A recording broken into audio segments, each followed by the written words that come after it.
ஒற்றை கொம்பனை பற்றி பரதில் உள்ள தாமரை தித்திக்கும் பற்றும் நம்படி வெற்றி பதையில் பத்தும் நாள் வரை சித்திக்கும்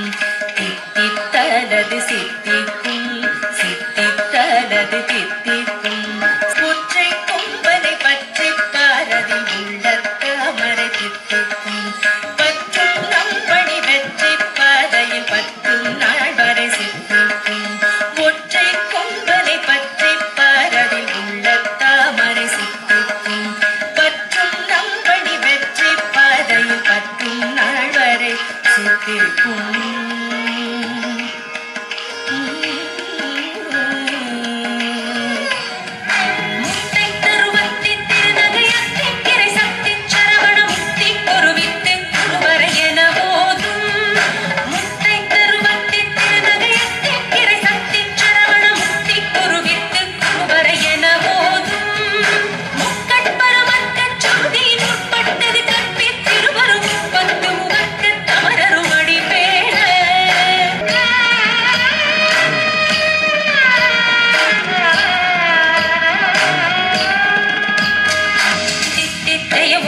பரிபுர நித்த பதம் வைத்து பைரவிதி கொட்ட நடிக்க கழுகொடு கழுதாட